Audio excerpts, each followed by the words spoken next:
सोचिए एक ऐसा केमिकल जो आपके पानी की बोतल में भी हो सकता है, आपके कपड़ों में भी और आपकी प्लेट में भी, और जो आपके शरीर से 10-12 साल तक निकल ही नहीं पाता। इसे कहते हैं फॉरएवर केमिकल, PFAS। 31 अक्टूबर 2025 को ब्रिटिश अखबार द गार्डियन ने एक धमाकेदार हेडलाइन छापी। एक पश्चिमी देश की केमिकल फैक्ट्री जिसने वहां के लोगों का पीने का पानी खराब कर दिया, अब अगला ठिकाना ढूंढ रही है, और वो है भारत। इटली में PFAS नाम का केमिकल लोगों के पीने के पानी को इतना जहरीला बना देता है कि फैक्ट्री बंद हो जाती है और 11 उच्च अधिकारी जेल चले जाते हैं। लेकिन वही फैक्ट्री की मशीनें, वही फॉरएवर केमिकल्स बनाने वाली टेक्नोलॉजी अब भारत के महाराष्ट्र में फिर से चल पड़ी है।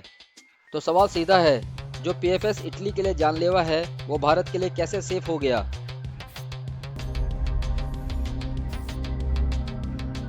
Open your eyes.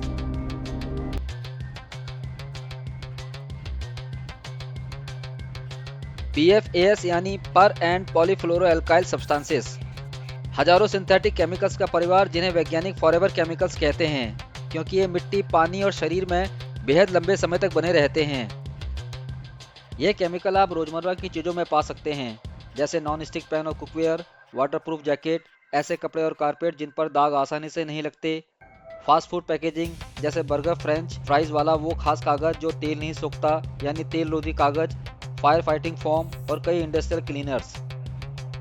Stanford university और येल जैसी जगहों के एक्सपर्ट बताते हैं कि PFAS इम्यून सिस्टम को कमजोर कर सकते हैं, किडनी, टेस्टिकुलर जैसे कैंसर का रिस्क बढ़ा सकते हैं, लीवर, किडनी, कोलेस्ट्रॉल और प्रेगनेंसी पर असर डाल सकते हैं, बच्चों की ग्रोथ और दिमागी विकास को प्रभावित कर सकते हैं। इसीलिए WHO और कई एजेंसियां PFAS को हेल्थ कंसर्न की कैटेगरी में रखती है और कई देशों में इन्हें धीरे धीरे बैन या फेज आउट किया जा रहा है। अब चलते हैं इटली, वेनेटो रीजन, त्रिसिनो नाम की जगह पर, जहां माइतेनी नाम की एक केमिकल फैक्ट्री थी जो PFAS और फ्लोरोकेमिकल्स बनाती थी। 2011 में शोधकर्ताओं ने पाया कि इस फैक्ट्री का गंदा पानी PFAS से भरा हुआ है और आसपास के इलाकों के ग्राउंड वाटर तक पहुंच चुका है। सालों की इन्वेस्टिगेशन के बाद पता चला कि लगभग 21 कस्बों का पीने का पानी PFAS से दूषित हो चुका था और करीब 3.5 लाख लोग इसके संपर्क में आए। कई साल लोगों ने लड़ाई लड़ी। बच्चों और बड़ों के खून के सैंपल में PFAS का लेवल बहुत ऊंचा मिला। डॉक्टर्स और एक्टिविस्ट लगातार हेल्थ रिस्क पर रिपोर्ट्स लेकर सामने आते रहे। 2018 में माइतेनी प्लांट को आखिरकार बंद कर दिया गया, लेकिन कहानी यही खत्म नहीं हुई। 26 जून 2025 को इटली की विसेंजा कोर्ट ऑफ असाइजेज ने इतिहास बना दिया। 11 पूर्व अधिकारियों को PFAS से पानी और पर्यावरण प्रदूषित करने के अपराध में दोषी ठहराया। सजाएं 2 साल 8 महीने से लेकर 17 साल 6 महीने तक, कुल मिलाकर लगभग 141 साल की जेल। इटली के मिनिस्ट्री ऑफ एनवायरनमेंट और वेनेटो रीजन को मिलाकर दर्जनों मिलियन यूरो के हट जाने का आदेश।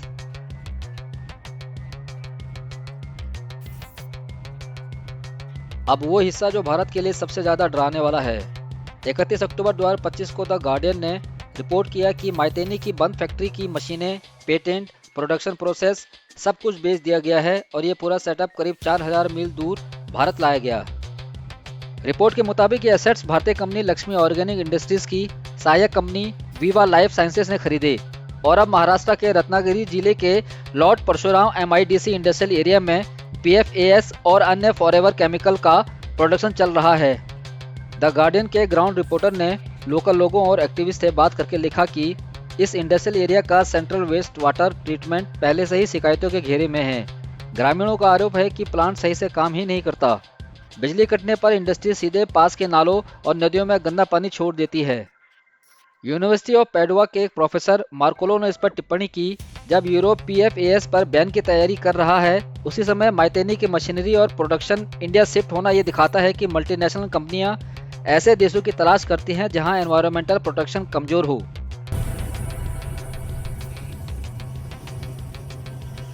26 नवंबर 2025 को डेक्कन हेराल्ड ने एक आर्टिकल छापा, is India becoming the world's chemical graveyard. इसमें लिखा कि यूरोप की पुरानी उच्च जोखिम वाली केमिकल प्लांट्स और PFAS से जुड़ी मशीनरी को भारत के केमिकल हब जैसे दहेज, मंगलुरु, विशाखापट्टनम, पैरादीप में शिफ्ट किया जा रहा है।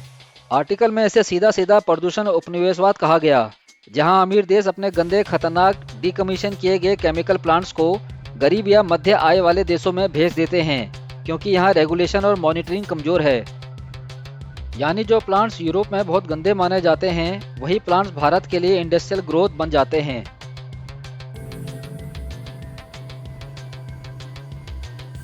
सवाल अभी वही है, क्या पीएफएस भारत में सेफ है?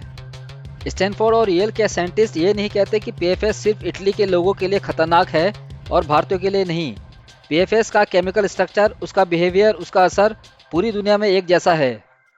फर्क सिर्फ यह है कि यूरोपियन यूनियन पीएफएस के 10,000 से ज़्यादा वेरिएंट पर बैन या सख्त कंट्रोल की तैयारी कर रही है। ईयू और यूएस दोनों ने ड्रिंकिंग वाटर में पीएफएस की लिमिट्स बहुत लो लेवल पर रखनी शुरू कर दी है। वहीं भारत में पीएफएस के लिए अभी भी कोई उतना सख्त, डिटेल्ड नेशन स्टैंडर्ड और व्यापक मॉनिटरिंग नेटवर्क नहीं दिखता जितना यूरोप में है। रेडिट इंडिया पर 16 दिसंबर 2025 के डिस्कशन में खुद भारतीय यूजर्स ये सवाल उठा रहे हैं कि अगर दिल्ली की हवा को कंट्रोल नहीं कर पा रहे तो पीएफएस जैसे अदृश्य केमिकल को कैसे संभालेंगे। तो सच ये है कि पीएफएस सेफ या अनसेफ केमिकल नहीं बल्कि कितना रेगुलेट हुआ है वाला केमिकल बन चुका है।